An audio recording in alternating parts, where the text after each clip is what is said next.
Lord, I give you my heart, I give you my soul. I'll live for you alone.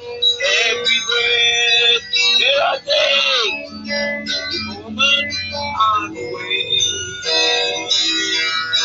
Lord, have your way in me. Lord, have your way. Lord, have your way in me. Lord, have your way in me.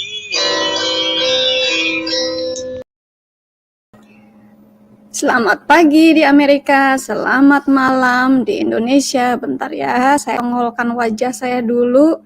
Ini kok wajah saya nggak bisa nongol, kenapa ya? Aduh, ini kayaknya saya lagi main gelap-gelapan nih. Ya udah nggak apa-apa deh, saya edit di avatar aja biar tahu siapakah saya. Nah, siapakah yang bicara? Nah, itu. Jadi saya bukan hantu ya, teman-teman ya. Ya, sekarang wajahnya meskipun nggak kelihatan, tapi ada fotonya kelihatan. Nah, kali ini kita bersama dengan Pak Tony lagi, yang topiknya yang tidak jauh dari perang-perangan ya. Ini bukan perang bohongan ya, bukan perang-perangan pakai bedil-bedil plastik. Ya, tapi kita pakai bedil-bedil dalam roh. Nah, mau tahu kan apa aja sih yang kita perangin ya? Terus senjatanya apa aja sih? Ya, kalau dulu kan zaman kecil saya dulu kita main perang-perangan pakai bedil-bedil kayu. Dibikin dari kayu, main tembak-tembakan, dodot. Nah, ini beda lagi. Ini lebih dahsyat lagi. Nah, kalau gitu kita datangkan tamu kita yang luar biasa, Pak Tony Bastaman. Yesusku luar biasa. Haleluya. Silakan, Pak. Puji nama Tuhan. Haleluya. Hari ini masih dalam topik setiap hari Jumat peperangan rohani. Terima kasih, banyak orang berpikir bahwa peperangan rohani mengusir setan itu adalah karunia. Tapi sebetulnya peperangan rohani adalah tanda orang percaya. Sebentar kita akan bahas, tapi kita tahu Allah kita di atas pujian dan penyembahan umatnya. Yuk kita hampiri tata kasih karunia-Nya. Lord, we thank you for your love and care, for your grace and mercy. We thank you for who you are. Kudus-kudus Engkau Allah yang kudus, kami datang menghampiri tahta kasih karunia-Mu Tuhan. Tersungkur di kaki-Mu, kami tidak membela diri, layakkan kami dengan darah anak domba Allah. Biarlah Tuhan, kuasa-Mu dinyatakan. Darah anak domba Allah menguduskan kami, melayakkan kami. Kami tahu iblis bagaikan singa yang mengaum-ngaum, yang mencoba menelan orang yang bisa ditelannya. Tetapi di dalam perlindungan-Mu, di bawah kepak sayap-Mu, iblis tidak bisa. Dan kami bangkit melawan iblis dan iblis akan lari. Dalam nama Yesus kami hampiri tahta kasih karunia-Mu. Haleluya, amin. Yuk kita bawa pujian, karena iblis paling takut pada saat kita memuji Tuhan. Amin, sudah kasih. Tuhanlah kekuatan dan mazmurku, Dia gunung batu dan keselamatanku. Hanya padamu hatiku percaya, telah menara tak perlindungan. 1, 2, 3, 4, ku mau selalu bersyukur, sebab cintamu padaku takkan pernah berubah. Hatiku percaya, walaupun bergoncang, gunung-gunung beranjak, namun kasih setiamu tak pergi dariku. Tuhanlah kekuatan dan mazmurku, Dia gunung batu dan keselamatanku. Hanya padamu hatiku percaya, Kaulah menara dan kota perlindungan. Waktu jika ku mau selalu bersyukur, sebab cintamu padaku takkan pernah berubah. Hatiku percaya, walaupun bergoncang, gunung beranjak, namun kasih setiamu tak pergi dariku. Kasih setiamu tak pergi dariku. Kasih setiamu tak pergi dariku. Oleh darah anak domba. Oleh apa lagi saudaraku? Oleh kesaksian kita, siapa yang dikalahkan? Iblis dikalahkan, kuasanya dihancurkan oleh darah anak domba. Oleh apa saudaraku? Oleh darah anak domba. Oleh apa lagi? Oleh kesaksian kita, siapa yang dikalahkan? Iblis dikalahkan, kuasanya dihancurkan oleh darah anak domba. Sekarang telah tiba keselamatan dan kuasa dan pemerintahan Allah kita, kuasanya yang diurapinya, karena telah dilemparkannya para pendakwa kita. Sekarang telah tiba keselamatan dan kuasa dan pemerintahan Allah kita, kuasanya yang diurapinya, karena telah dilemparkannya para pendakwa kita. Oleh darah anak domba. Oleh apa lagi saudaraku? Oleh kesaksian kita, siapa yang dikalahkan? Iblis dikalahkan, kuasanya dihancurkan oleh darah anak, oleh darah anak, oleh darah anak domba.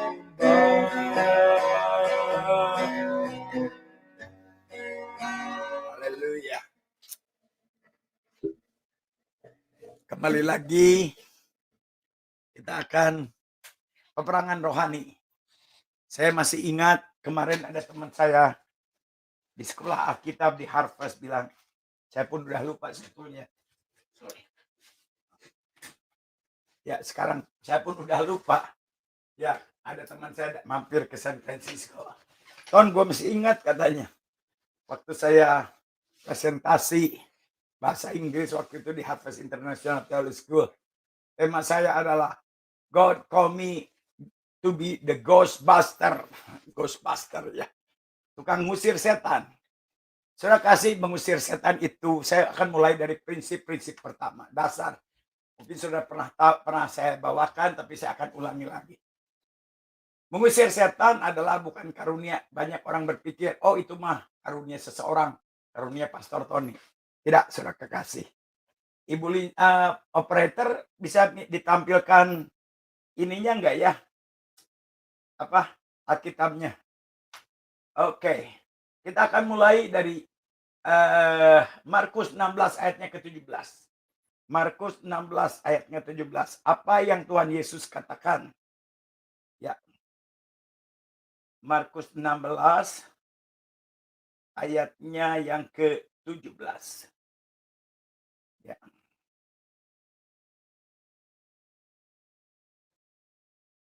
Halo. Markus 16 ayatnya ke-17. Wah, kelihatannya freeze. Lin, gimana Lin?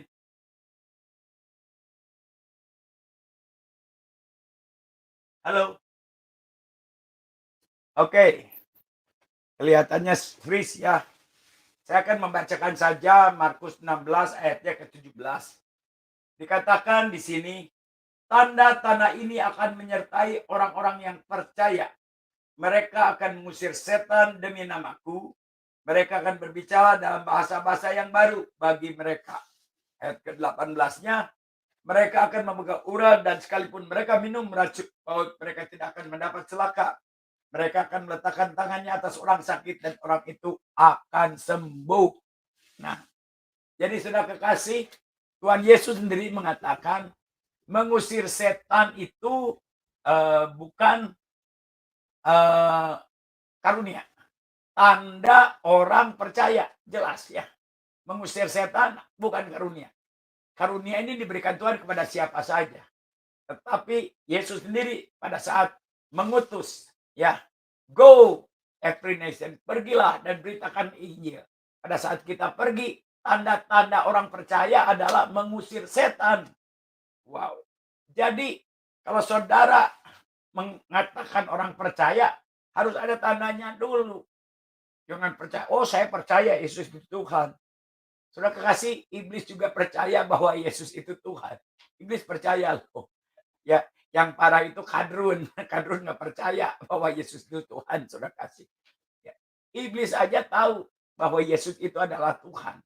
Ya. Nah, jadi kembali lagi ya. Oke. Tolong ditayangkan kalau itunya tadi Markus 16 ayatnya yang ke-17. Ya. Oke. Kalau masih stuck. Jadi pertama, oke. Markus ke-16 ayatnya yang ke-17 ya, supaya wah ini Pak Tony setting-settingan, bukan setting-settingan. Di Alkitab saya tulisannya merah. Ya, dikatakan, yuk kita baca bersama-sama. Markus 16 ayat yang ke-17. Ya. Tanda-tanda ini akan menyertai orang-orang yang percaya. Ya jelas, mereka akan mengusir setan demi namaku, demi nama Yesus, karena tulisan Yesus yang berbicara. Mereka berbicara dalam bahasa yang baru bagi mereka. Mereka akan memegang ular dan sekalipun mereka minum racun maut, mereka tidak akan mendapat celaka. Mereka akan meletakkan tangannya atas orang sakit dan orang itu akan sembuh. Jelas, Yesus yang berbicara, bukan pendeta, bukan siapapun. Dan kita tahu Yesus tidak pernah bohong. Yuk kita loncat lagi sekarang ke Lukas 10 ayatnya yang ke-20. Lukas 10 ayatnya yang ke-20. Ya tadi pertama dikatakan Yesus yang berbicara. Lukas 10 ayatnya ke-20. Firman Tuhan dengan jelas mengatakan. Ya. Baca bersama-sama 1, 2, 3. Namun demikian janganlah bersukacita karena roh-roh itu takluk kepadamu. Tetapi bersukacitalah karena namamu ada terdaftar di sorga. Waduh, saudara kasih. Ya, saudara kasih, ini ayat penting sekali. Harus pasti. Ya, pertama, mengusir setan itu tanda orang percaya. Yang kedua, namamu tertulis di sorga. Jangan asal percaya-percaya saja. Ya. Jadi Yesus tidak pernah menelan ludahnya sendiri. Ya, ada ayat kontroversi. Ya. Apakah Alkitab itu bingung? Sering didebatkan di di sekolah-sekolah Alkitab. Karena banyak orang Kristen gak ngusir setan, ya, karena tidak percaya doktrinnya. Yang kedua, mereka percaya dengan doktrinnya tidak melakukan. Karena apa? Jangan main-main melawan setan kalau kita nggak benar.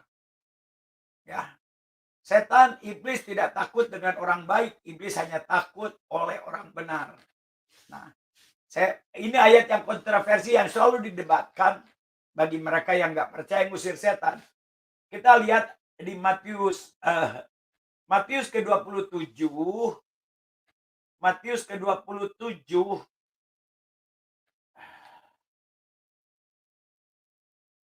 ayat 21 sampai 23.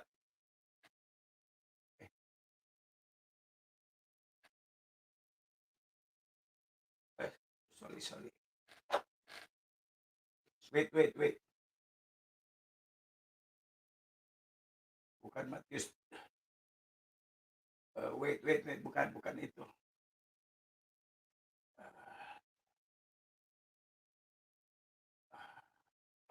Bukan.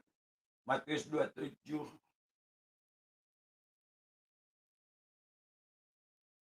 Matius 27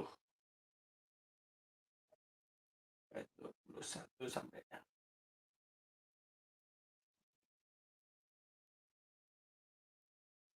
bukan itu, sorry. Wait. Ada error sedikit. Berseru Tuhan. Berseru Tuhan.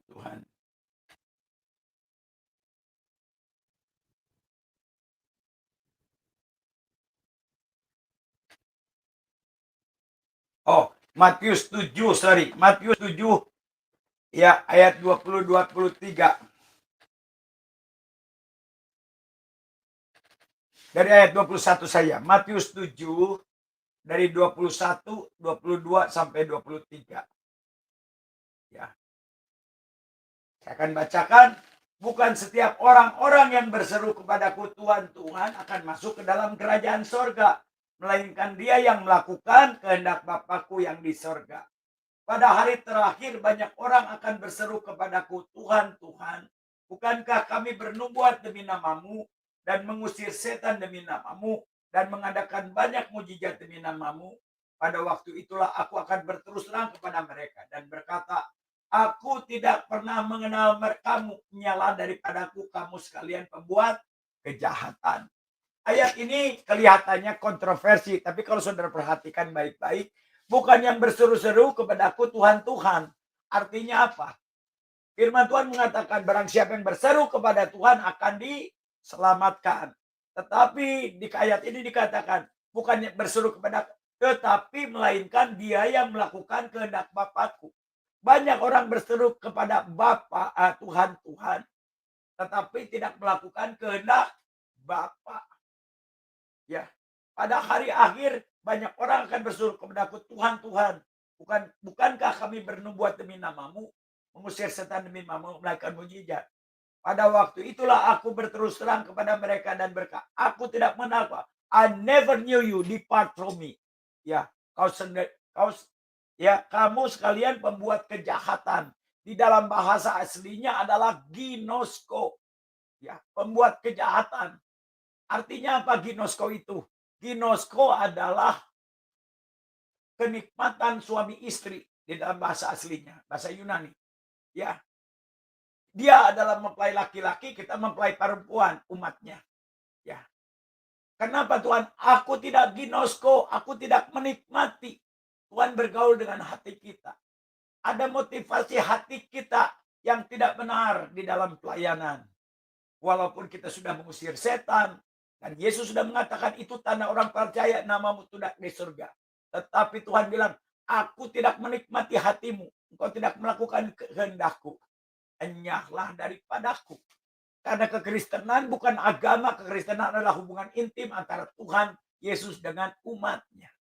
Pada saat hati kita tidak dinikmati, tidak ginosko, walaupun kau sudah mengusir setan, walaupun aku pernah mengatakan karena orang percaya, ya karena setan nggak bisa diusir kalau kita nggak benar. Kita benar karena Kita benar karena diampuni oleh darah anak domba Allah. Nah, dan kita hidup benar. Kalau kita nggak hidup benar di hadapan Tuhan, jangan main-main dengan musir setan. Di lapangan banyak orang yang yang disikat sama setan. Ya, seperti orang Skewa, anak Skewa. Mereka bukan orang percaya, mengusir setan dalam nama Tuhan. Akhirnya iblis mencabik-cabiknya. Nah, jadi supaya sudah kekasih, ya, supaya jelas kalau ada perbincangan, oh orang mengusir setan pun nggak masuk surga. Yesus nggak pernah menelan ludahnya sendiri. Ya, kalau dia mengatakan dia mengusir setan adalah tanda orang percaya dan namamu tertulis di surga. Ya, tetapi kalau hati kita tidak dinikmati, Tuhan mengatakan, nyahlah daripadaku. Depart from me, I never knew you. Karena apa? Kau tidak melakukan kehendak Bapa. Ya, hatimu tidak dinikmati, aku tidak ginosko. Oleh karena itu, setiap saya sharing dengan Tuhan, bukan karena aku bangga mengusir setan, tetapi berbahagia namaku tertulis di surga. Dan biarlah hatiku, kehidupanku, pelayananku dinikmati oleh Tuhan. Ya, ginosko itu penting. Ya, dinikmati. Oleh karena itu, mari kita lihat motivasi kita. Kenapa kita tidak ginosko? Ya, Allah menentang orang yang sombong. Ya, tetapi Allah mengasihi orang yang rendah hati. Ya, di hadapan Tuhan kita rendah hati, di hadapan setan kita jangan rendah hati. Kita tangking setan itu. Nah, make sure ya, beda rendah hati di hadapan Tuhan dan kita harus gagah perkasa di hadapan setan. Nah, jadi kita akan melangkah lagi ke dalam Efesus 6. Kita akan mulai apa sih yang akan dibicarakan mengenai di Efesus yang ke-6. Yuk kita baca ke topik kita hari ini. Kita akan belajar di Efesus ke-6. Ya. Dimulai dari ayatnya yang ke-10. Dikatakan perlengkapan rohani. Efesus 6 dimulai ayat 10 sampai ayatnya yang ke-20. Oke. Efesus, kita mulai dari ayat 10. Akhirnya hendaklah kamu kuat di dalam Tuhan, di dalam kekuatan kuasanya. Kenakanlah seluruh perlengkapan senjata Allah, supaya kamu dapat bertahan melawan tipu muslihat iblis.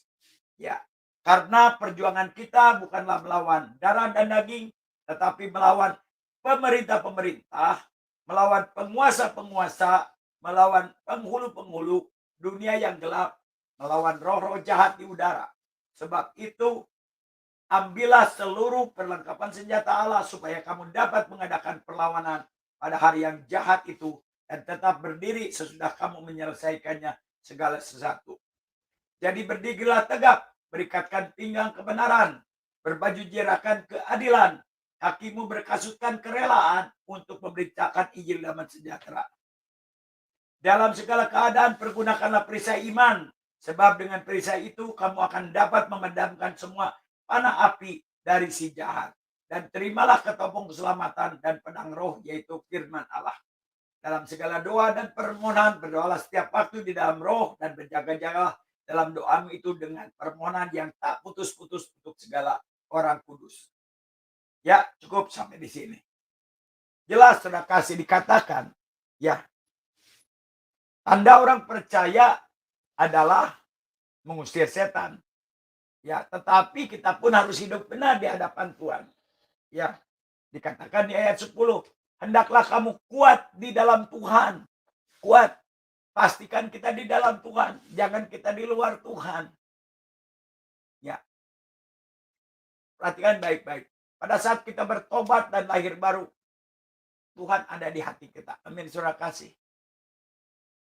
Ya. Mengundang Tuhan di dalam kita. Ya. Tetapi apakah kita di dalam Tuhan? Ada dua. Tuhan di dalam kita dan kita di dalam Tuhan. Di dalam Tuhan itu artinya apa? Di dalam rancangannya. Ya. Jangan di dalam agenda kita sendiri. Contoh jelas, Yunus disuruh ke Niniwe pergi ke Tarsis. Ya, boro-boro mengusir setan, tetapi dia dicapluk sama ikan paus, dicapluk sama setan. Karena apa? Tuhan menyuruh ke Niniwe, dia pergi ke Tarsis. Artinya apa? Melayani Tuhan itu jangan di dalam agenda kita, jangan suka-suka kita, yang penting pelayanan. Makanya perlu visi dan misi. Umatku binasa karena people are perish because tanpa vision, tanpa pewahyuan umatku liar.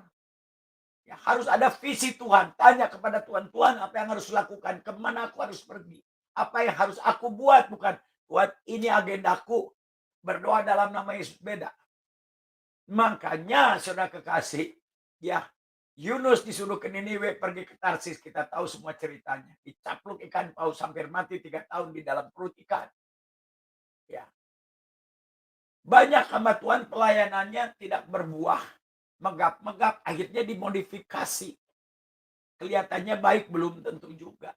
Kelihatannya berbuah padahal ngambil jemaat daripada gereja lain. Itu bukan berbuah, saudara kasih. Berbuah itu hasil dari pelayanan saudara. Ya, jelas. Nah, megap-megap.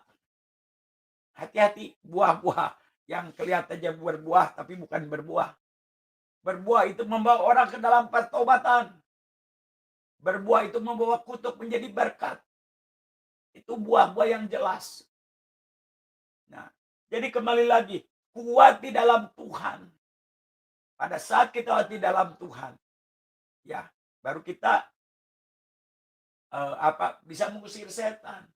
Makanya banyak orang Kristen yang doktrinnya percaya mengusir setan enggak melakukannya. Karena jangan main-main. Ya, tetapi pada saat Yunus berbalik, bertobat, Niniwe ditunggang balikan oleh seorang Yunus, bukan karena Yunus yang hebat, karena dia taat, dia di dalam Tuhan. Itu artinya di dalam Tuhan, di dalam rancangannya Tuhan. Ya. Jadi ambisi bukan visi. Visi itu sesuatu yang dari Tuhan yang kita kerjakan. Misinya yang kita kerjakan. Hati-hati dengan ambisi dijadikan visi. Nah, saya tidak bahas itu. Kenakanlah seluruh perlengkapan senjata Allah. Mengusir setan itu jangan langsung tengkang-tengking aja, saudara kasih, ya. Supaya kamu dapat bertahan melawan iblis. Ya, tipu muslihat iblis. Iblis itu banyak tipunya. Kelihatannya baik, belum tentu baik, saudara kasih. Ya. Perjuangan kita bukan melawan darah dan daging. Tetapi melawan pemerintah-pemerintah. Waduh, nah, banyak di sini. Orang menafsir-nafsirkan. Loh, bukannya kita ini harus tunduk kepada pemerintah. Di dalam bahasa Inggrisnya principality. Kerajaan. Kekuasaan yang menguasai pemerintahan. Betul firman Tuhan, kita harus taat kepada pemerintahan. Tapi kita lihat juga pemerintahan ada kebijaksanaan pemerintahan yang tidak alkitabiah. Ya, pada saat kita berhadapan dengan pemerintahan yang tidak alkitabiah, ada perintah. Apakah kita harus menurut juga? Oh kan, kita harus menurut sama pemerintah. Sadrak, Mesak, dan Abednego, dia disuruh di bawah satu pemerintahan, dia disuruh menyembah patung. Nah, dia akan melawan. Dia rela dilemparkan ke dapur api. Dia tidak kompromi. Firman Tuhan tetap ya dan amin. Nah, saudara kekasih. Kedua, Kedua, Daniel. Dia dicari kesalahan. Ya. Akhirnya dia juga harus menyembah rajanya dia. Berhalanya. Jadi nggak boleh beribadah kepada Allahnya. Dan dia rela dilemparkan ke gua singa. Saudara kekasih, perhatikan baik-baik. Ada kebijaksanaan pemerintah yang melawan firman Tuhan, apakah kita harus ikuti? Nggak bisa. Karena pemerintah juga ada otoritasnya. Itulah roh-roh di pemerintahan. Ya, sudah perhatikan baik-baik di poin ini. Ya, ada 4 tingkatan penguasa iblis itu. Yang paling itu roh pemerintahan. Saya ulangi, roh pemerintahan. Ya. Pada saat biasanya Yesus itu mengusir roh jahat, roh penghulu-penghulu di udara. Dia tangking semuanya. Setelah Yesus berpuasa 40 hari, ya, dia dicobai oleh iblis pada saat berpuasa 40 hari. Ya, dikatakan jika engkau anak Allah, lemparkan tubuhmu dari atas bukit itu, tebing tinggi itu. Oh, jangan menguasai apa? Jangan mencobai Tuhan. Dijawab, ada konversasi antara Yesus dengan iblis. Jika engkau anak Allah, ada tertulis. Iblis juga tahu firman Tuhan, hati-hati. Iblis tahu karena dia pernah di surga, dia Lucifer. Dia menjadi malaikat yang hebat. Ya, Lucifer. Rubah roti batu jadi roti. Hidup bukan hanya dari roti saja. Dijawab lagi dengan firman Tuhan. Dan yang godaan yang ketiga. Jika engkau menyembah aku, kata setan, kata iblis, ya, aku akan memberikan segala kemewahan dunia. Mamon. Ya, kita harus tetap menyembah Allah. Saudara kasih, kenapa sih Tuhan Yesus nggak langsung ditengking si iblis itu? Karena iblis itu adalah roh pemerintahan, yaitu Lucifer sendiri. Dan saatnya di akhir zaman ini, Lucifer itu apa? Roh yang di akhir zaman. Roh-roh antikristus. Itulah namanya roh pemerintahan. Bukan pemerintahannya. Tetapi roh-roh pemerintah itu adalah Lucifer sendiri. Ya. Nah, sebelum kita kembali lagi kepada Efesus 6, yuk kita akan lihat firman Tuhan di kitab Wahyu. Kita lihat di kitab Wahyu. Ya. Kita akan buka kitab Wahyu oleh darah anak. Sebentar.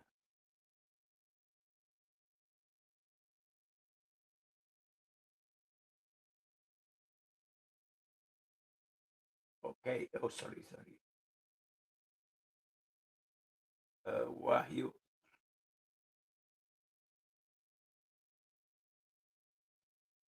Wahyu 12 ayatnya 11. Ya, Wahyu 12. Kita lihat dibaca dari 10 aja. Wahyu 12 ayatnya 10. Kita tadi sudah menyanyikannya 10 sampai ke 12. Ya. Dan aku mendengar suara yang nyaring di sorga berkata, sekarang telah tiba keselamatan dan kuasa dan pemerintahan Allah kita dan kuasa Dia yang diurapinya, karena telah dilemparnya ke bawah pendakwa saudara-saudara kita yang mendapat mereka siang dan malam di hadapan Allah kita. Dan mereka mengalahkan Dia oleh darah anak domba dan oleh perkataan kesaksian mereka, karena mereka tidak mengasihi nyawa mereka sampai ke dalam maut. Karena itu bersukacitalah hai sorga dan hai kamu sekalian yang diam di dalamnya. Celakalah hai kamu dan laut, karena iblis telah turun kepadamu dalam geramnya. Karena ia tahu waktunya sudah singkatnya. Inilah yang dikatakan roh pemerintahan Lucifer sendiri, roh-roh di akhir zaman. Roh pemerintahan supaya make sure saudara kasih. Ya, roh pemerintahan itu. Dikatakan di sini. Tadi ada satu nyanyian yang populer sekali. Kita nyanyikan tadi. Aku mendengar suara yang nyaring dari surga. Sekarang telah tiba di akhir zaman. Sekarang nih, bukan besok, bukan lusa. Keselamatan dan kuasa dan pemerintahan Allah kita. Ya, ada peperangan antara pemerintahan Allah dan pemerintahan si iblis dengan roh-roh pemerintahan. Roh pemerintahan itu adalah si Lucifer sendiri di akhir zaman. Ya. Dan di akhir zaman Tuhan sedang mencurahkan rohnya. Banyak dari GBI mengklaim itu hari Pentakosta ketiga. Kisah 2 ayat 17 dikatakan, pada hari akhir aku akan mencurahkan roh kepada semua manusia. Anak-anak diberikan nubuatan, taruna akan diberikan penglihatan dan mimpi. Hari-hari ini sedang terjadi. Itulah roh pemerintahan Allah kita. Ya, hamba-hamba Tuhan ada melakukan. Nah, sedang terjadi hari-hari ini. Apakah kita respon dengan pencurahan Roh Kudus di akhir zaman ini. Jadi pemerintahan Allah berperang dengan roh pemerintahan. Jadi supaya make sure sudah mengerti. Ya. Dan kekuasaan dia itu Yesus yang diurapinya. Karena telah dilemparkan ke bawah pendakwa saudara-saudara kita. Yang mendakwa mereka siang dan malam di hadapan Allah kita. Iblis mendakwa siang dan malam hamba-hambanya dengan pikiran. Kamu tidak layak, kamu begini. Kamu. Mendakwa banyak orang-orang percaya. Siang dan malam. Intimidasi di pikiran. Itulah namanya peperangan rohani itu. Ada di pikiran kita. Dan mereka mengalahkan dia. Si iblis itu. Saudara dan saya. Oleh darah anak domba dan oleh perkataan kesaksian. Oleh darah anak domba. Oleh kesaksian kita. Siapa dikalahkan? Iblis iblis di akhir zaman dikalahkan oleh dua. Darah anak domba dan kesaksian saudara dan saya. Ya. Oleh perkataan kesaksian. Karena mereka tidak mengasihi nyawa mereka sampai ke dalam maut. Nah, kesaksian orang-orang yang gak takut mati. Karena di dalam kasih yang sempurna menyiapkan ketakutan. Nah, hari ini Tuhan sedang mencurahkan roh luar biasa. Kita orang percaya tahu sendiri pencurahan Roh Kudus di mana-mana. Di poin ini saya kasih. Dulu, ya dari dulu modal saya yang usir setan. Kalau saya doa pelepasan, biasanya saya pegang dulu. Kalau ada roh-roh jahat, biasanya mulai manifest. Hari-hari ini, lewat telepon, saya telepon dari San Francisco. Lagi ngobrol dengan orang di Bali. Aduh, pastor panas. Tahu-tahu udah manifest. Kira roh kidul yang keluar. Yang tadinya saya ngobrol dengan orang itu. Manifest. Pencurahan Roh Kudus luar biasa hari-hari ini. Ya, karena itulah roh pemerintahan Allah kita. Ya. Lewat YouTube orang sembuh bukan hanya tumpang tangan saja. Ya. Itulah pencurahan di akhir zaman. Kembali lagi. Jadi kembali lagi oleh perkataan kita, oleh darah anak domba Allah, oleh kesaksian. Nah sekarang kita sering dengar di gereja, oh Tuhan baik, Tuhan beri saya mobil, Tuhan baik, saya dikasih rumah, bagus ya bagus, menguatkan jemaat, ya. Puji Tuhan mobil saya nggak jelek-jelek banget walaupun saya hari ini tidak bekerja. Tuhan berkati saya. Bukan saya malas, saya full time pelayanan. Ya. Tetapi kesaksian yang menyenangkan hati Tuhan itu apa? Ya, berbahagialah engkau jika engkau dianiaya oleh karena namaku. Ya. Kalau kita bersaksi, oh Tuhan Yesus baik. Saya diberkati, dikasih motor, dikasih mobil. Ya, Tuhan senang. Jemaat dikuatkan. Apakah iblis takut? Enggak. Kata iblis bilang, tuh penjahat-penjahat. Mobilnya jauh lebih bagus dari orang-orang Kristen. Penjahat-penjahat pakai Ferrari. Rumahnya mansion. Mungkin iblis masih ketawa. Tapi kesaksian yang menyenangkan Tuhan. Pada saat kita dianiaya oleh karena nama Tuhan. Itu yang menggetarkan iblis. Berbahagialah jika engkau dianiaya oleh karena namaku. Itu yang mengalahkan iblis. Nah, supaya saudara ngerti. Ya, kita kan dengar Tuhan baik. Di mana? Di gereja. Bersaksi itu di luar gereja.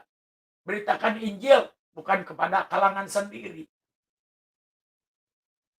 Nah, saudara kekasih di dalam nama Yesus Kristus. Ya, supaya ngerti. Kesaksian apa yang mengalahkan iblis, yang mengalahkan Lucifer? Kesaksian orang-orang yang tidak takut memberikan nyawanya. Ini Alkitab mengatakan. Supaya jelas. Darah anak domba sudah jelas. Darah Yesus sudah mati. Ingatkan, sengatmu sudah kalah iblis. Pada saat Yesus mati di kayu salib, engkau sudah kalah. Itulah kita klaim. Dalam nama Yesus, dalam anak domba Allah. Dan siapa? Kita pun harus rela mati. Makanya iblis akan lari. Iblis akan kabur. Supaya sudah mengerti jelas. Oleh kesaksian kita, darah anak domba Allah. Supaya jelas, ini Alkitab. Nah, jadi kembali lagi, kita kembali ke Efesus, sudah kasih. Ya, oleh iblis di akhir zaman itu, kembali ke Efesus 6. Ya, roh pemerintahan itu hanya dikalahkan oleh pemerintahan Allah. Oleh kesaksian kita dan oleh darah anak domba Allah. Ya, kembali Efesus 6 ayat 12. Perjuangan kita bukan melawan darah dan daging, tapi melawan pemerintah-pemerintah. Itu roh-roh si Lucifer itu. Penguasa-penguasa, ya. Biasanya orang penguasa-penguasa itu, ya, punya ilmu-ilmu juga. Ya, coba lihat, sudah kasih. Ya, tetapi roh yang ada di dalam kita lebih besar daripada roh-roh yang ada di dalam dunia. Adu ilmu. Di dunia juga punya kuasa. Dulu saya punya ilmu juga. Ya, dari Banten sampai Madura, saya tidurin kuburan keramat. Saya punya ilmu Syekh Abdul Qadir Jailani, sakti. Tapi semuanya rontok oleh darah anak domba Allah. Ya. Kuat dibacok dan lain sebagainya. Ada kuasanya, ada. Santet ada, dukun-dukun ada, banyak kesaksian. Tapi ada nama di atas segala nama. Di situ kita harus mendemonstrasikan. Di dalam perjalanan saya dulu, saya nggak ngerti apa-apa. Waktu saya KKR ditantangin. Kalau ditulis Tony Muhammad Basdaman, mantan okultisme. Orang akan datang, orang akan ngadu ilmu. Itulah dunia persilatan. Barang siapa yang kuat, dia akan jadi ketuanya. Dan kita harus buktikan kepada dunia bahwa roh yang ada di dalam kita lebih besar. Nah, itu untuk mengalahkan penguasa-penguasa, penghulu-hulu, dan roh-roh jahat di udara. Nanti kita akan praktek. Ayat ke-13, ayat Efesus 6. Sebab itu ambillah seluruh perlengkapan senjata Allah, the arm of God. Perlengkapan senjata Allah. Sudah tahu kalau kita mau perang, pakai baju zirah, pakai helm, baju perang. Ya, itu perlengkapan senjata Allah, itu baju perang di dalam peperangan rohani. Supaya dapat mengadakan perlawanan pada hari yang jahat dan tetap berdiri setelah kamu menyatakan. Jadi berdirilah tegap. Ya, kita harus tegap melawan iblis. Tegak-tegaklah berdiri. Jangan letoy. Ya, berikat pinggangkan kebenaran. Kita harus hidup benar. Kalau kita nggak benar, iblis nggak takut. Orang baik belum tentu benar. Kita dibenarkan karena pertobatan kita oleh darah anak domba Allah. Dan kita hidup benar melakukan firman Tuhan. Tanpa Roh Kudus kita nggak sanggup melakukan firman Tuhan. Yang basic aja kita nggak bisa mengampuni tanpa Roh Kudus. Oh, saya mengampuni si A, tapi saya nggak mau ketemu lagi. Halo, firman Tuhan ampuni, berkati lagi. Boro-boro kasih itu face to face. Kasih itu action. Banyak di gereja, oh saya mengampuni, cuman saya nggak mau aja ketemu lagi. Cek diri saudara. Ya. Dan tanpa Roh Kudus kita nggak sanggup melakukannya. Ya, nah, kebenaran, berikat pinggangkan kebenaran, berbaju sirahkan keadilan. Nah, keadilan. Apakah kita adil? Hari-hari ini saya berbicara mengenai keadilan. Firman Tuhan mengatakan Yesaya 56. Tegakkanlah taatilah hukum dan tegakkanlah keadilan. Tegakkan keadilan. Kita nggak bisa menegakkan keadilan kalau kita sendiri belum adil. Lakukan dulu bagi kita, karena di dalam Mikha Tuhan menuntut kita hidup adil. Apakah kita sudah adil? Baru kita menuntut keadilan.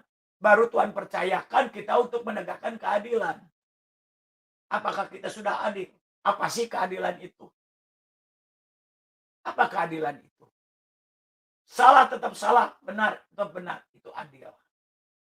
Ya, sering saya katakan, sering saya sharingkan. Sebelum saya kenal Tuhan, mama saya ribut dengan pembantu saya. Saya ulang-ulang lagi supaya ngerti. Ya, pembantu gak boleh pulang lebaran, gak boleh mudik. Karena gak ada yang cuci piring. Logika. Saya protes, mama gak boleh begitu. Pembantu juga punya hak untuk pengen ketemu orang tuanya. Kamu jangan sok-sok hak asasi manusia, katanya. Saya waktu itu baru pulang dari Belanda. Kamu nggak boleh. Kenapa sih? Saya kan kasih gaji double. Bukan masalah gaji double. Pembantu nggak bisa ngomong. Hatinya pengen ketemu dengan orang tuanya. Nah, saya menghormati, mengasihi mama saya. Tetapi jangan karena mama saya salah jadi benar. Itu namanya keadilan. Tetapi tetap dia mama saya yang saya hormati, kasih. Mama nggak boleh begitu. Kalau saya dimarahin mama saya gara-gara begitu, tetap kita melakukan keadilan. Istri saya pernah ribut dengan jemaat. Di satu poin istri saya salah.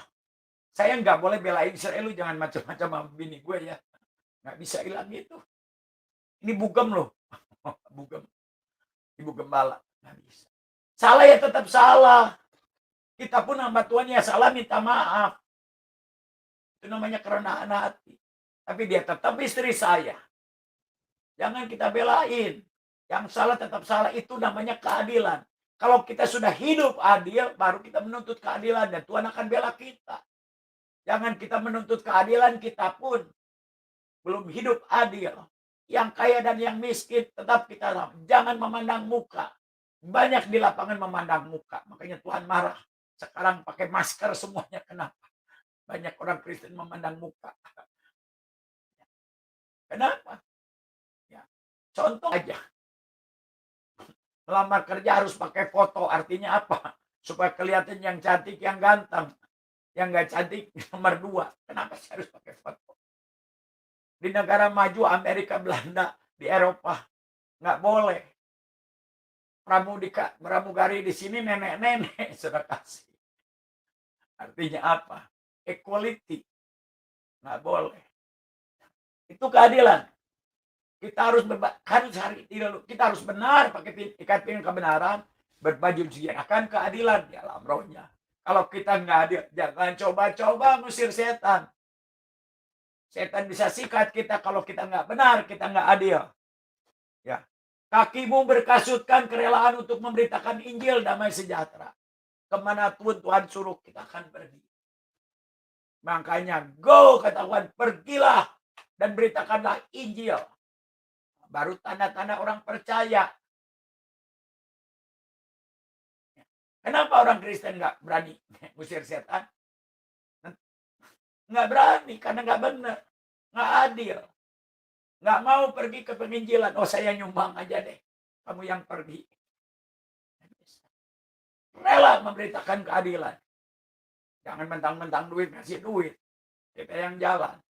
Yang ngasih duit nggak ada salahnya, bagus. Memberikan kepada. Kita pun harus jalan. Ini firman Tuhan. Ya, rela memberitakan Injil kemanapun Tuhan. Ya. Dalam segala hal menggunakan perisai iman. Iman itu apa?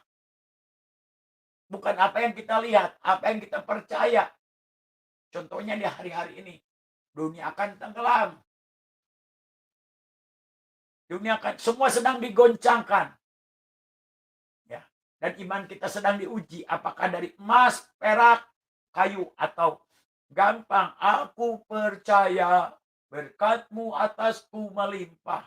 Pada saat digoncangkan, waduh, katanya Tuhan baik mana nih? Saya nggak kerja nih. Apakah kita masih percaya orang benar tidak akan meminta roti sampai anak cucunya? Apakah kita mulai kompromi? Ah, Tuhan ngertilah, tipu dikit, nggak bisa. Dosa tetap dosa. Pada saat kita diuji, apakah kita percaya orang benar tidak meminta roti sampai iman? Tidak tipu sana, tidak tipu sini, tidak kompromi. Disitulah kita akan diuji. Kalau imannya dari jerami akan cepat terbakar. Kalau dari kayu, slow tapi terbakar juga. Tetapi kalau perak semakin dibakar semakin kinclong. Dan emas adalah logam mulia, semakin dibakar semakin murni. Kita harus ngalamin. Jangan iman-iman itu kalau belum diuji nggak ketahuan. Apakah pada saat kita sedang dalam ujian, kita akan kelihatan. Semua sedang dibukakan oleh Tuhan. Orang benar tidak akan meminta roti sampai anak cucunya. Apakah kita terdiri dari emas, perak, dan emas itu adalah perfect will. Perisai iman. Pada saat kita dunia tenggelam. Ya, harus dilatih. Bukan hanya di Amerika saja. Sampai hari ini 15 tahun. Matematik dompet saya nggak akan pernah cukup untuk hidup di San Francisco. Kota termahal. 12 tahun terakhir. 3 kali lipat karena orang high-tech semua datang ke San Francisco. Facebook, Twitter, semua kantornya di sini. Seluruh dunia datang ke sini. 3 kali lipat. No more middle class. Ya. Masihkah kita punya iman? Saudara kekasih. Karena firman Tuhan mengatakan, Allahku akan memberikan segala keperluanmu menurut kekayaannya. Hari ini di San Francisco bensin $5.50 $1 galon. Di state lain nggak nyampe $3. Ya, saya nggak kerja, istri saya nggak kerja. Tapi Tuhan tetap cukupkan. Orang benar tidak meminta dengan caranya. Kalau saya lihat kenyataan, aduh gimana nih, ngirit aja. Tidak ada ayatnya hemat pangkal kaya. Bahkan kita memberi di dalam kekurangan. Dengan caranya Tuhan akan memberikan segala keperluan kita. Bukan keinginan kita. Disitulah iman kita. Jadi supaya jelas sudah kasih. Ya. Sebab perisai itu kamu akan dapat memadamkan semua panah api dari si jahat. Panah api itu kan intimidasi. Besok kamu makan apa? Besok kamu bayar rent pakai apa? Ya. Bukan kita malas. Kita tetap fokus melayani Tuhan. Menyenangkan hati Tuhan. Tuhan kan cukupkan. Tuhan tuh nggak pernah lalai kok. Ya. Senangkan hati Tuhan dengan caranya dia akan memberikan kebutuhan kita. Ya. Dan terimalah ketopong keselamatan dan pedang roh. Ketopong keselamatan itu lahir baru pertobatan kita. Kalau kita perang harus pakai helm keselamatan, ketopong. Dan pedang roh yaitu firman Allah kita sikat dengan firman Tuhan. Nah, jadi kenal pastikan berikat pinggangan kebenaran, berbaju serah keadilan, baru kita ngusir setan. Kalau kita belum beres dengan Tuhan, jangan coba-coba ngusir setan. Kita yang dicabik-cabik sama setan. Nah, saudara kekasih, kita nggak sempurna. Tapi pada saat kita datang, sadarlah iblis bagaikan singa yang mengaum-ngaum. Dia akan mencoba mencari orang yang bisa ditelan. Kenapa ditelan nggak digigit? Karena iblis itu singa ompong. Giginya sudah hancur 2000 tahun yang lalu. Tapi ditelan iblis juga, ya ditelan. Makanya kita harus pakai perlengkapan senjata. Hidup benar, adil, rela kemana saja Tuhan mau suruh kita akan pergi. Punya perisai iman yang nahan. Ketopong keselamatan dan pedang roh. Baru kita ngelawan iblis. Itu tanda orang percaya. Jadi jangan asal percaya saja. Ya, besok lusa hidup dalam dosa juga. Iblis akan mencabik-cabik kita. Dan hari-hari ini iblis lagi ngamuk. Karena dia tahu waktunya sudah dekat. Saudara kasih, bukan waktunya main-main lagi. Ya, kita akan digoncangkan. Makanya kita perlu di dalam Tuhan, tidak akan tergoncangkan. Di dalam rancangannya, dalam pertobatan, tidak akan tergoncangkan. Ya, hidup itu bukti. Supaya semua orang tahu, terbuka. Garam dan terang itu dirasakan oleh orang lain. Oleh komunitas. Menjadi berkat di mana-mana. Bukan karena kita punya uang. Terima kasih. Banyak orang pikir Tuhan berkati aku. Kalau udah aku punya uang, aku jadi berkat. Ya. Hari-hari ini saudara kekasih. Kita tahu dunia akan tenggelam. Dan dulu, sekarang, dan selamanya Tuhan itu nggak pernah berubah. Sudah lihat dari track record kita. Jemaat saya di Cimahi, nggak akan cukup rasanya gereja kehidupan dari Cimahi. Di jemaat saya di Cimahi. Preman bertobat kehilangan pekerjaannya. Copet bertobat kehilangan, nggak bisa jadi copet lagi. Tuhan cukupkan. Rehabilitasi yang kita running dulu, non-profit. Ada bos, nggak ada bos. Semua staf saya digaji dan gaji pelayanan. Itu komitmen. Ya. Nggak pakai tarif rehabilitasi kita.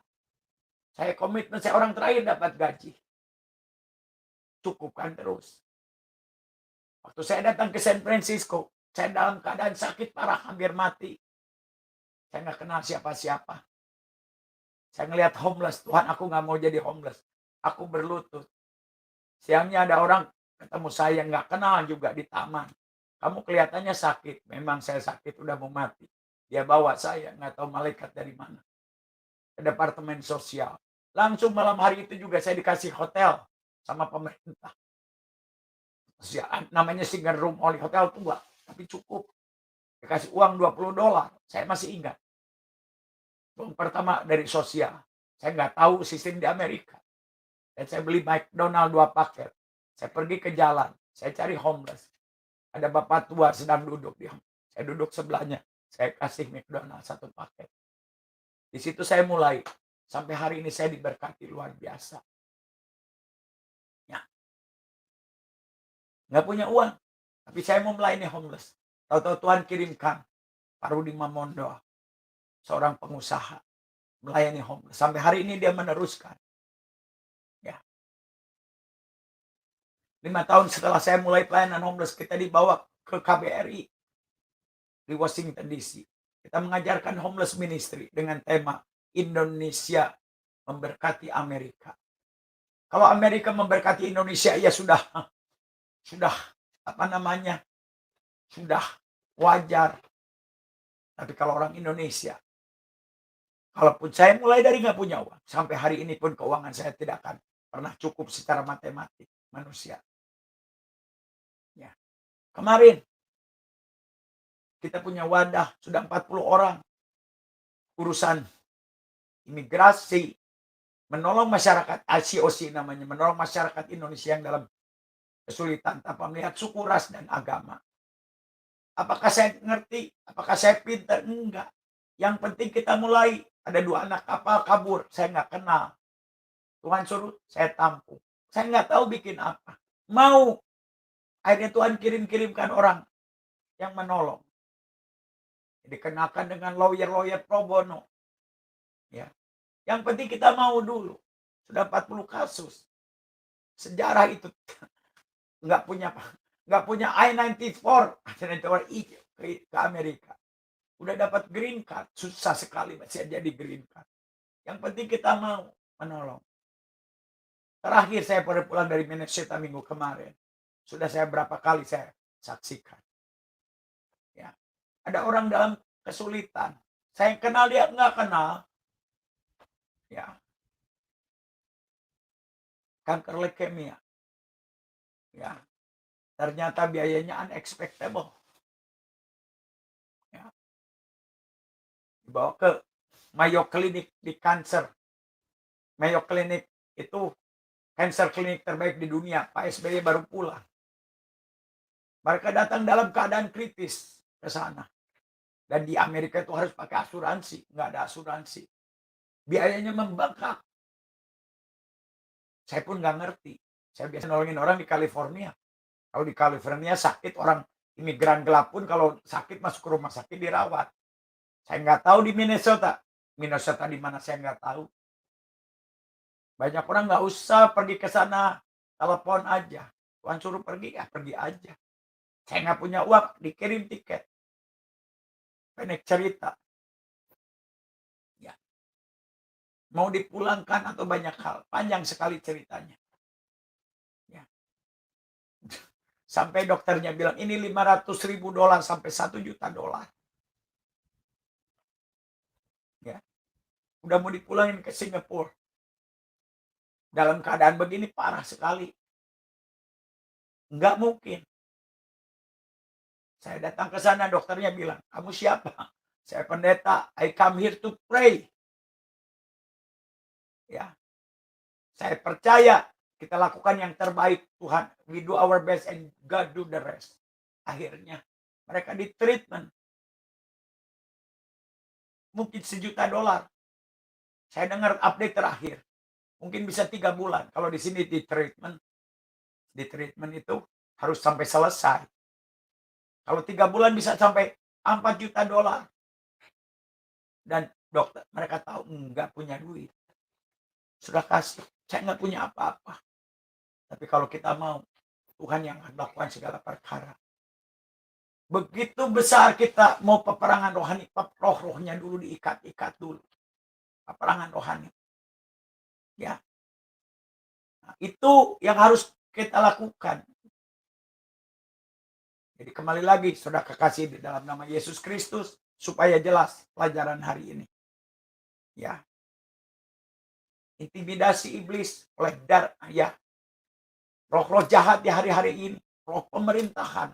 Ini konotasinya. Apa itu roh pemerintahan? Yang menguasai pemerintahan-pemerintahan kita. Kalau ada kebijaksanaan pemerintah yang berlawanan dengan Alkitab, kita nggak bisa kompromi. Kita tetap harus ikut peraturan pemerintah. Tapi ada kebijaksanaan. Bukan pemerintahnya yang kita lawan. Roh-rohnya di udara. Terima kasih. Sekarang kita mau praktek. Ya, kita mau praktek hari ini. Ya, bagaimana kita melakukan peperangan rohani. Ya, saudara ada di kota masing-masing, ada purpose daripada Tuhan, yaitu apa? Menjadi penjaga kota. Sejahterakanlah kota, kemana kau aku buang, Tuhan.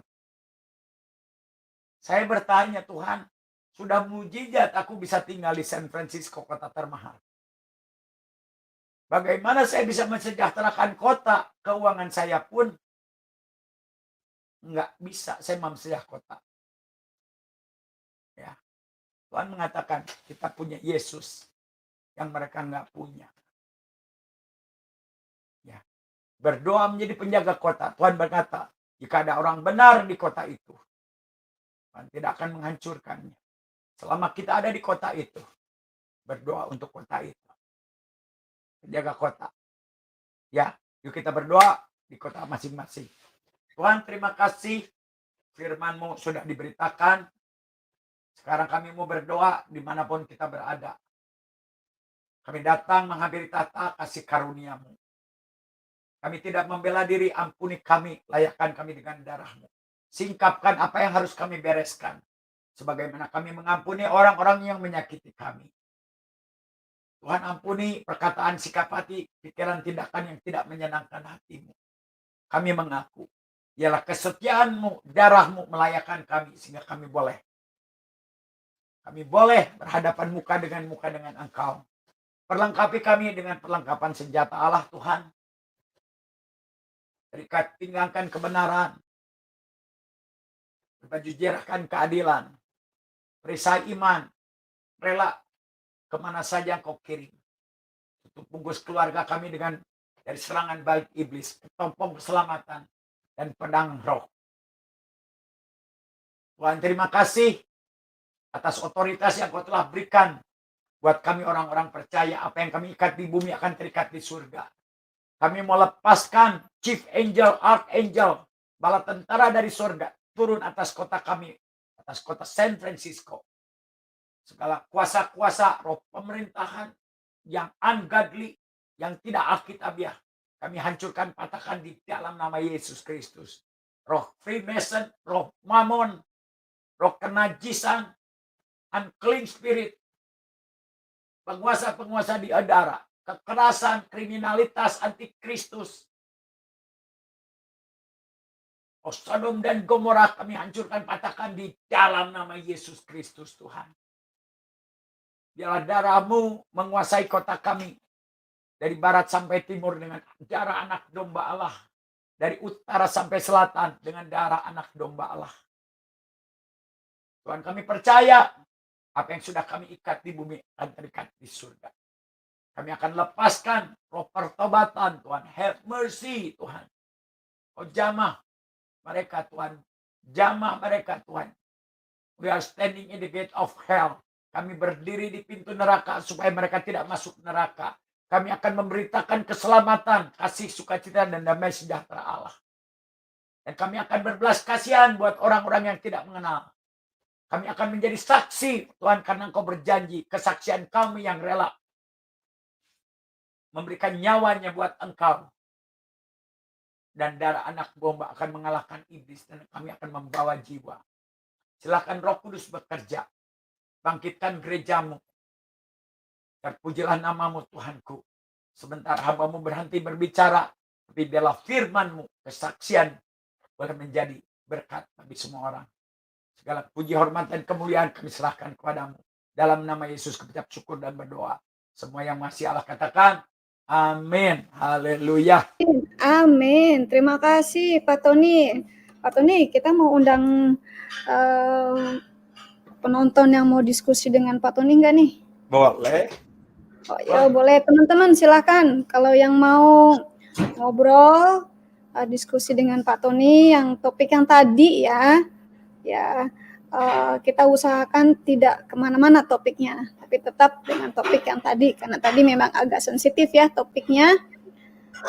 Ayo silakan teman-teman diundang masuk ke dalam StreamYard ini, sudah ada di chat room, sudah ada di screen juga. Ya, kalau diundang nggak mau datang, tapi nanti berkoar-koar di belakang pintu. Nah, jangan salahin kita ya. Kita sudah undang untuk diskusi dengan Pak Tony. Nah, Pak Tony, ngobrol-ngobrol bentar nih Pak. Boleh. Gimana Pak perkembangannya mengenai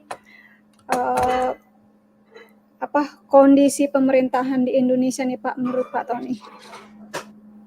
Ada harapan nggak sih? Oh, pasti harapan. Arti kata yang saya lihat,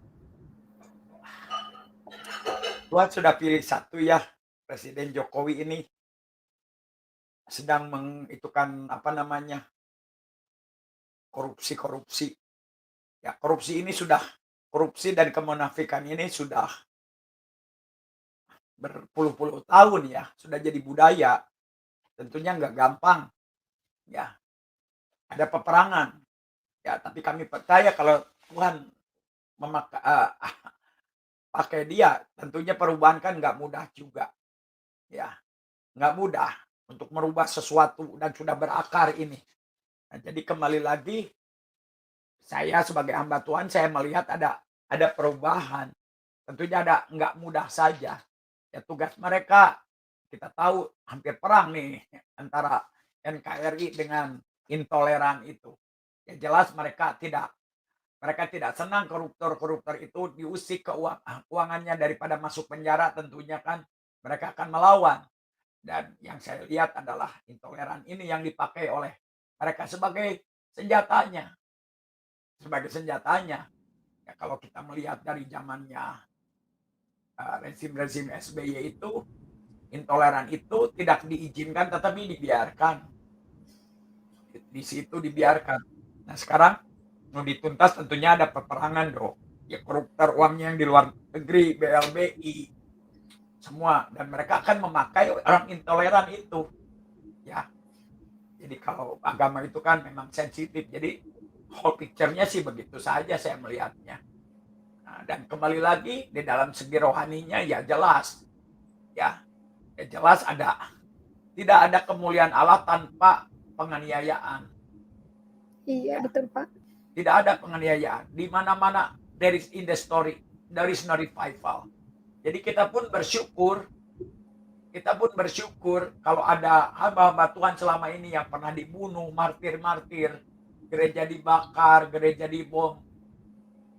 Ya, itulah penderitaan yang kita hadapi. Dan hari ini darah martir itu sampai sudah ke telinga Allah dan Allah sedang bekerja. Ya. Banyak orang pikir berdoa langsung orang bertobat, enggak begitu. Peperangan rohani semuanya. Peperangan rohani. Dan kita lihat sekarang Allah bekerja. Bukan hasil penginjilan lewat apa, lewat penglihatan, lewat mimpi. Nah, kita tetap tidak kompromi, kita tetap lakukan bagian kita. Ya, dengan arti kata sekarang lihat, ya kemarin saya berbicara ada hamba Tuhan, bilang, saya melihat sekarang ini yang menjadi saksi ini malah murtadin katanya. 90%. Ya. Karena ya kembali lagi itu bukan karena kita murtadin, ya kita dianiaya. Kita langsung ketemu langsung dengan Tuhan.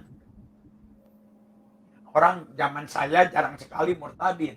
Orang pikir saya halusinasi, apalagi background saya bekas pemabuk. Dilecehkan, dicemooh. Ya kita jalan aja terus. Wah. Dan sekarang ini sudah semuanya yang di Alkitab dikatakan sudah terjadi. Ya, sampai saya ini orang suku Sunda itu adalah the most unreached people in the world, paling susah dimenangkan. Sampai saya udah capek. Ya, penginjilan kurang apa dulu dengan underground church kemana-mana. Tapi hari ini kita melihat dengan kasus MKC ini kan, MKC nobody lah, tidak terkenal, tidak akademisi. Tuhan izinkan sampai hari ini ada perkara besar. Rancangan Allah bukan rancangan kita. Kita kan maunya diadilinya di Bali, itu enggak, di Jakarta. Kenapa Tuhan izinkan? Pasti ada sesuatu. Ya, nanti Cimahi akan dimenangkan. Sekarang aja Jawa Barat dimenangkan luar biasa. Itu proses. Ya, orang Muslim kalau mau bertobat tuh nggak langsung bertobat. Oh iya, saya terima Yesus. Ada peperangan rohani dulu, ada perlawanan, ada pemberontakan. Pada saat kita mendengar kebenaran, saya marah 7 tahun. Baru saya mendengar firman Tuhan, wah marah. Ya, tapi itulah proses. Pada saat mereka marah, akhirnya ada transisi. Setelah transisi kita kenal Tuhan. Jadi ada rancangan Tuhan yang luar biasa. Ya. Luar biasa. Ya. Dan kita lihat nanti keadilan yang dari Tuhan akan dinyatakan. Sekarang udah dibukakan semuanya. Kan orang Indonesia nggak bodoh. Ya, ada panggung sandiwara murahan bagi saya kan. Udah tahu. Ya. Ada ketidakadilan di pengadilan kan malu. Sebenarnya kita udah tahu dari dulu. Karena nggak ada bukti aja. Sekarang lewat YouTuber, lewat medsos kan dibukakan semua kan. Ya, betapa murahnya pengadilan di Indonesia. Ya, lambang-lambangnya saja, lambang-lambangnya saja timbangan. Padahal timbangannya begini, nggak begini kan. Itu kan munafik. Tidak ada integritas. Apa yang dikatakan semuanya, wow, kalau bahasa sekulernya ngeri sendiri. Omong kosong semuanya. Omong kosong. Hukumnya begini, seharusnya begini, di lapangan tidak terjadi. Unwritten law. Kan itu mempermalukan. Nah, sekarang ada progresif kan. Ada ke arah sana. Saya lihat.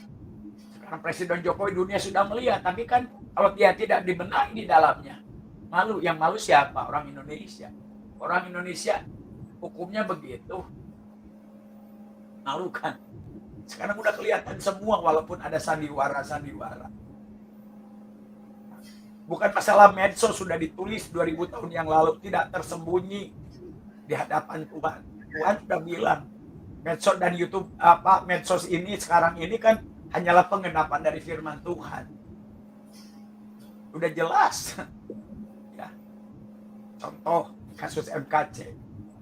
Kalau mainstream Indonesia fair, punya integritas, jangan satu sisi dong, dua sisi.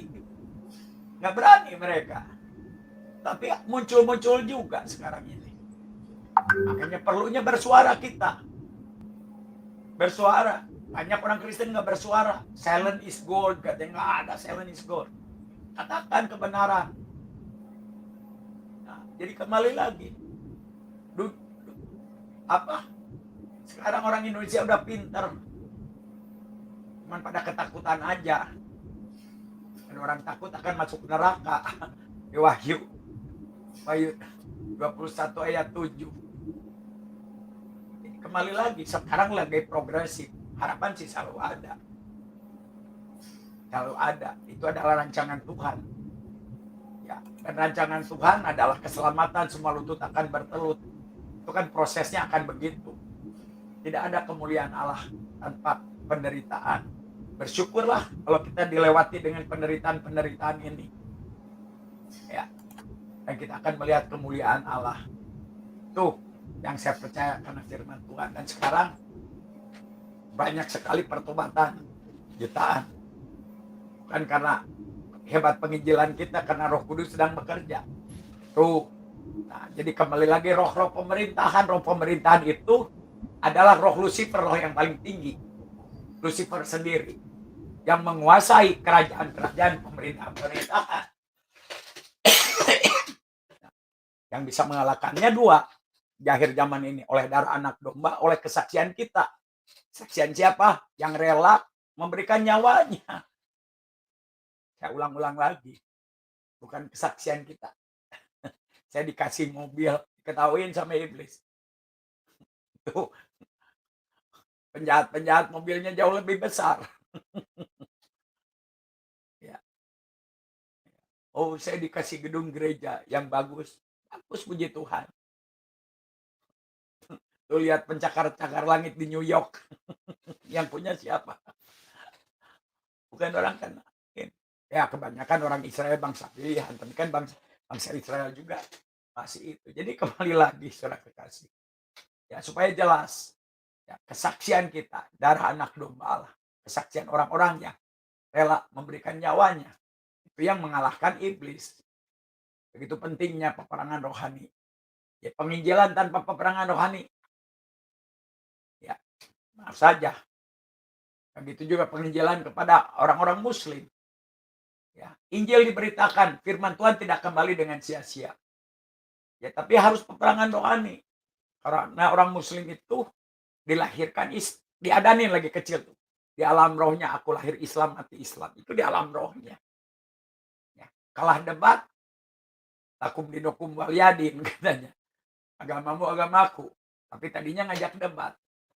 Ya, kalau debat dilaporin ke polisi karena nggak berani ngomong. Udah ada Sofia tuh, udah ada Saifuddin Ibrahim. Hah? Masa sekelas Abbas, siapa tuh si bapak tua itu ngelaporin Muhammad Kece yang nggak lulus SMA, nggak level. Karena udah nggak bisa ngomong sebetulnya. Akhirnya dilaporin. Kita laporin lagi, nggak ditangkap kan. Itu sesuatu yang kampungan lah bagi saya lah. Tapi Ya kalau kita sih nggak usah lapor-laporan Pak, nunggu Densus 88 aja yang bertindak. Iya. Iya, Kan kalau itu. kita profesional dikit lah. Gitu ya. Kalau cuma lapor-lapor doang itu mah anak kecil lah ya. Aduh ini bentar lagi saya ada customer masuk nih bentar lagi. Oke. Nah, mengenai kasus Densus 88 nih Pak. Katanya ada orang petinggi besar yang akan ditangkap nih. Gimana gosipnya Pak? Gosipnya. Saya nggak berani berandai-andai, kalau kadang-kadang berandai-andai itu negatif ya. Tapi itulah dunia sekuler. Nggak tahu lah. Kembali lagi, Lin, aku ini bukan orang politik. Kalau orang politik itu salah benar kita belain. Kalau kita kan berdiri atas kebenaran artinya apa? Salah ya salah, benar ya benar gitu. Ya. Kalau teman kita salah ya kita tegur. Kalau kita salah pun ngaku aja kan begitu. Kalau politik salah benar kita ngaku benar. Nah, beda orang politik dengan itu. Jadi kembali lagi di saya, keadilan itu kan ya kita juga nggak usah belain. Contoh dalam penginjilan. Penginjilan itu sah di Indonesia. Ya. Penginjilan kayak dai dakwah. Ada oknum juga. Misalkan orang muslim memaksakan dengan keuangan. Orang Kristen juga ada pemaksaannya dengan ngasih supermi. Itu juga oknum. Kita nggak bisa belain mereka. Memang ada oknum juga di Kristen juga. Ngasih supermi belum ketahuan udah terima Yesus nggak bisa begitu. Nolongin orang, udah nolongin. Kamu kan udah ditolong. Kamu harus masuk Kristen, nggak akan masuk surga. Beritakan Injil dengan dengan tulus, dan Tuhan akan membawa memasukkan orang kepada Kristen, tidak dijamin masuk surga. Tapi membawa orang ke dalam pertobatan di dalam nama Yesus, itu jaminannya surga. Kan begitu. Nah, jadi kembali lagi, kalau bicara Densus, walau alam. Tapi yang terbaik pasti surprise, karena Tuhan yang berbicara pakai Densus juga. Gitu aja. Haleluya. Haleluya, puji nama Tuhan. Ya, jadi kembali lagi ya, supaya don't get me wrong, memang Alkitabnya Indonesia ya begitu, melawan pemerintahan di topik ini. Principality dalam bahasa Inggrisnya, kerajaan yang menguasai pemerintahan. 1 menit lagi saya kasih ini. Waktu saya pernah ke Kutai Barat, aduh ibu kotanya saya lupa, di Kutai Barat waktu itu. Saya nggak tahu, saya dikirim ke sana. Ternyata Kutai Barat itu adalah the stronghold yang paling kuat di Indonesia loh. Kerajaan tertua di Kutai Barat. Lupa saya nama ibu kotanya tuh. Saya lihat di gedung-gedungnya itu, di atas itunya tuh lambang-lambang penyembahan berhala rupanya. Tuh namanya roh-roh pemerintahan. Di Bandung gedung sate itu. Kalau kita lihat di alam roh itu kan ada roh-roh apa itu di situ. Nah, itu roh-roh pemerintahan, bukan pemerintahannya. Kita berdoa supaya pemerintahnya bertobat. Tapi roh-roh pemerintahannya yang kita harus. Itulah. Oke, Lin. Halo. You have customer ya? Halo, dengan siapa nih? Pak Apiang.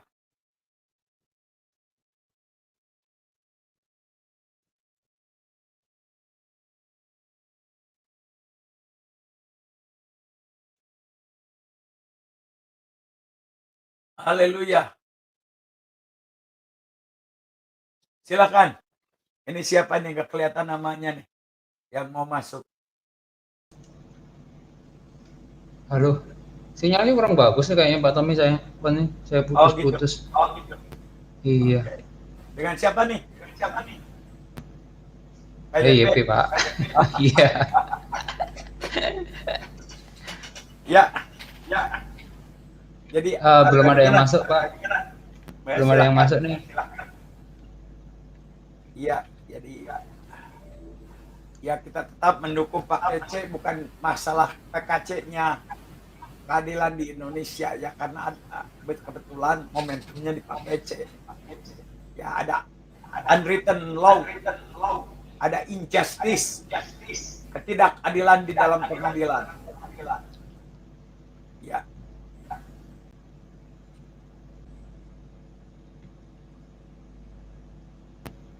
Ada di sini nih.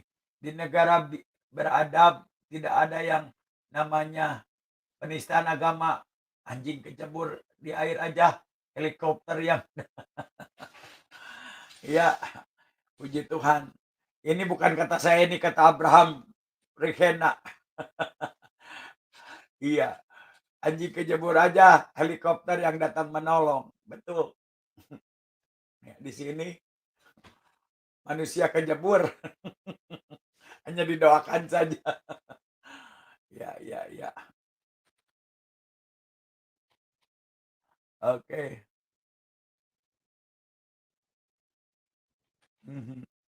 Ya, betul. Ya, luar biasa ya. Jadi itulah, saudara kekasih, kembali harus dasarnya firman Tuhan, bukan asumsi. Ya. Oke, thank you. You are very welcome. Sebenarnya teologi, kalau berbicara teologi, saya pernah juga sekolah di teologi. Pak Yohanes Praja, Theo itu artinya Tuhan. Logi itu logos. Saya rada kurang setuju dengan istilah teologi. Karena Tuhan itu supranatural, goib.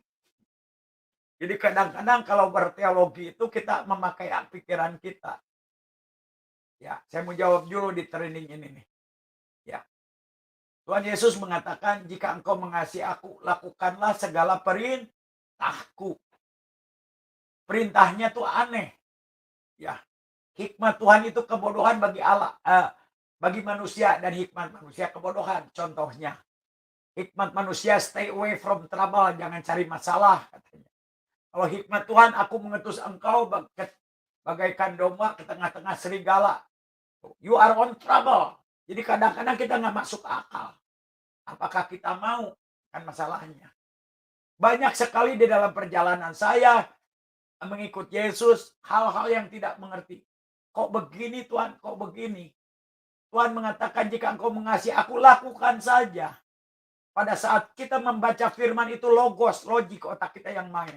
Pada saat kita menjadi pelaku firman dilakukan, logos itu menjadi rema. Ada rahasia Tuhan yang dibongkarkan, yang dikeluarkan pada saat kita menjadi pelaku firman. Dilakukan lebih dalam lagi, ada rahasia-rahasia firman yang dinyatakan. Rema, insight, pewahyuan. Pada saat kita menjadi pelaku firman. Lakukan saja perintahnya. Contoh di Alkitab Petrus. Ya. Petrus, Tuhan Yesus berkhotbah di perahunya dia. Setelah dia berkhotbah, pergilah ke tempat yang dalam, tebarkan jala. Petrus kan ketawa dia pikirannya. Sudah semalaman aku mencari ikan, tidak ada satupun kudapatkan. Dan Petrus itu kepala nelayan. Dia tahu mencari ikan. Dan Yesus itu tukang kayu waktu itu kerjaannya. Of course dipikirnya Petrus, kamu itu ngerti apa mengenai nala ikan? Sekarang ngajarin saya menjala ikan. Ya. Lantas Petrus katakan, tapi karena engkau guru yang mengatakan, aku lakukan juga. Walaupun dia nggak ngerti, nggak setuju, dia lakukan juga. Apa yang terjadi? Perahu itu penuh, jala itu penuh. Sampai 2 perahu hampir tenggelam paunya. Jalanya hampir koyak. Disitulah Petrus tersungkur. Pergilah daripadaku, aku ini nggak layak. Nah, artinya apa? Pada saat kita lakukan saja, ngerti nggak ngerti. Lakukan saja dan saudara akan amazed. Hari ini saya banyak hal yang masih saya nggak ngerti di Alkitab. Saya lakukan saja. Kenapa? Kalau saya bertanya berarti saya nggak percaya firman Tuhan itu ya dan amin.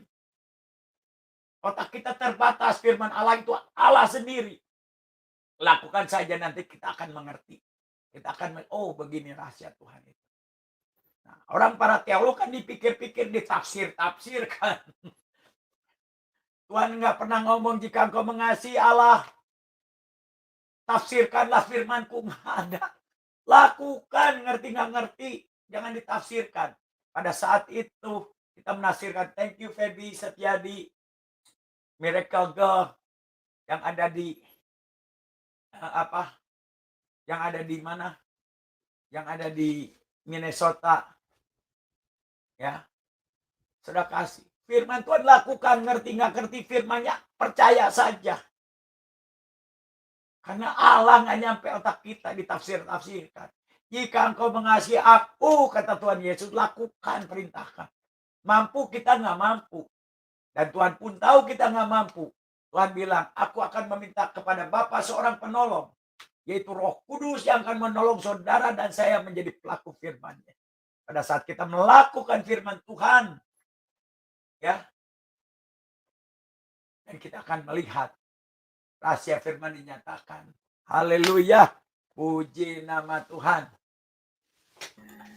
Jadi kita tinggal nunggu surprise besarnya ya, istilahnya. Ya, itu. Iya, tadi ada yang komen, iya kalau di negara beradab nggak ada penistaan agama. Sebenarnya bukan masalah beradab atau tidak beradab ya. Di negara yang sudah memisahkan antara agama dan pemerintahan, ya tidak mempermasalahbesarkan masalah agama apa, bahkan di dalam KTP atau identitas itu udah nggak ada lagi ditertera agamamu apa. Ya hanya negara-negara kerdil, negara-negara kerdil yang terbelenggu agama, yang menaruh identitas agama di dalam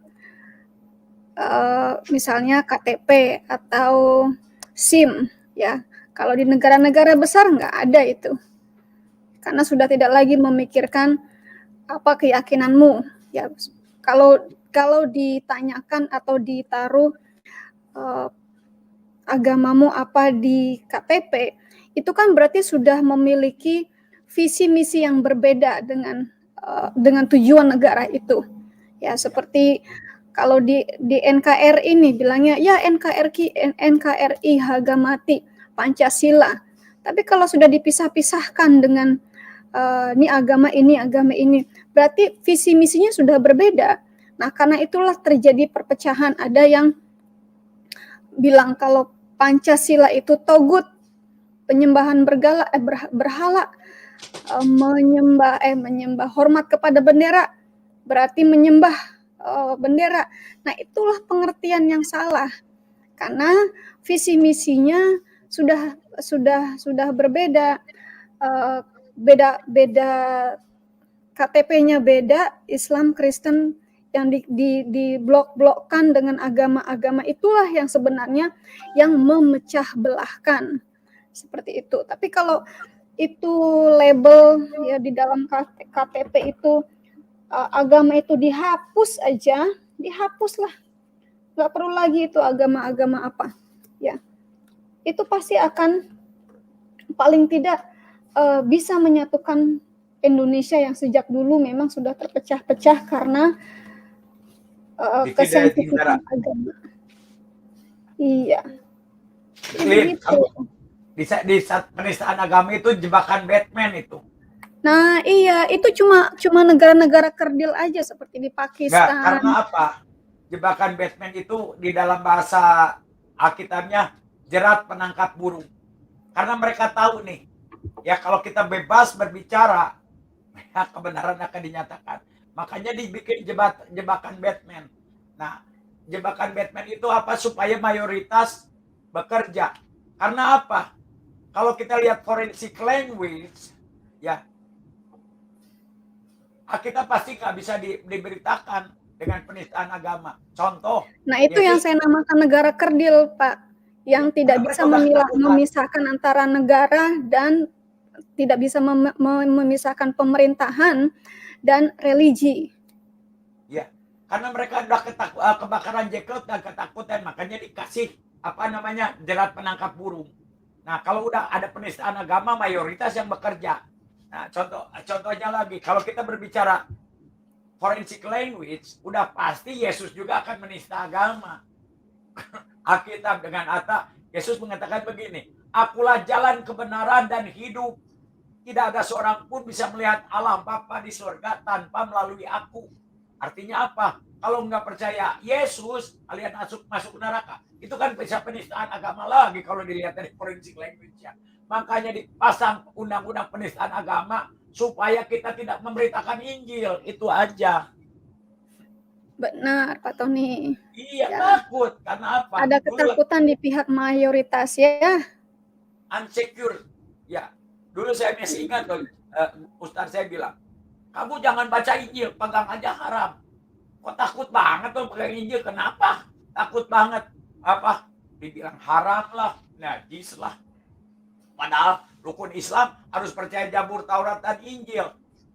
Injilnya palsu. Ya, gua pengen tahu yang palsu mana yang kita. Saya semakin dilarang, semakin saya langgar. Ternyata kebenaran. Mereka udah takut. Ya, kita udah baca firman Tuhan. Firman tidak akan kembali lagi, soon or later mereka akan terima. Makanya saking ketakutan jangan dipegang. Itu. Sebenarnya unsecure aja dengan penistaan agama itu. Unsecure mereka itu. Nah, sekarang kan kebakaran jenggot. Siapa MKC? Sampai Abbas siapa tuh namanya? Sampai turun tangan perusahaan MKC. Nggak level. Nah, Tuhan yang akan ngangkat MKC ke dunia lagi. Nah, itu. Sebenarnya kalau mereka jujur, unsecure mereka itu. Ya dong. Nah, jadi dipakailah jerat Batman itu. Di dalam Alkitabnya jerat penangkap burung. Nah, kalau udah ini nanti mayoritas buktinya kan kalau memang ada penistaan agama kenapa UAS-nya ditangkap? Kan begitu. Nah, itulah permainan dunia ini panggung sandiwara bagi saya. Sandiwara murahan. Ini kayaknya nggak ada yang berani naik ini nih. Iya. Nggak ada yang berani naik menghadapi Pak Tony ini. Kalau gitu kita bungkus aja lah Pak. Oke. Ya, kembali lagi, semuanya bukan teologi, bukan semuanya firman Tuhan, bukan asumsi. Ya, kalau firman Tuhan adalah Tuhan sendiri. Saudara nggak percaya, saudara mau melawan, lawan sendiri. Firman Allah adalah Yesus sendiri. Ya, kami ini hanya memberitakan firman Tuhan, bukan menurut saya, bukan menurut Bu Lindsay, tetapi menurut firman Tuhan. You nggak setuju, silahkan berurusan dengan firman Tuhan. Gitu aja. Ya, peperangan rohani tetap, ya kita tetap peperangan rohani. Dan poin dari peperangan rohani itu, ya ada gereja doktrin yang tidak percaya dengan peperangan rohani. Yang mau bilang apa? Firman Tuhannya dengan jelas, tanda orang percaya dan namamu tertulis di surga. Harus pasti dulu, jangan tandanya, jangan percaya-percaya doang. Itu satu. Nah, ada juga gereja doktrin yang percaya dengan peperangan rohani tidak melakukan. Karena apa? Nggak benar. Karena orang nggak benar tahu kalau melawan setan akan dicabik-cabik. Karena ada yang nggak benar. Nah, jadi kembali lagi, mari kita hidup benar. Ya, kita dibenarkan karena kasih dan anugerah yang seharusnya kita nggak layak. Nah, kita bisa hidup benar karena Roh Kudus yang menolong kita. Kalau Tuhan tahu kita tidak sempurna, kita disempurnakan. Tapi asal kita mau hidup benar dan Roh Kudus akan menolong kita hidup benar. Nah, itu aja peperangan rohani. Dan saudara kekasih, kalau saudara tidak memberitakan Injil, celakalah engkau kalau engkau tidak memberitakan Injil. Dan poin yang terakhir, iblis, roh pemerintahan, Lucifer hanya dikalahkan oleh darah anak domba, oleh kesaksian mereka, saudara dan saya yang rela memberikan nyawanya untuk Kristus. Haleluya, puji nama Tuhan. Tuhan Yesus memberkati. Amin. Amin. Kita ketemu lagi next week. Yuk, bye-bye.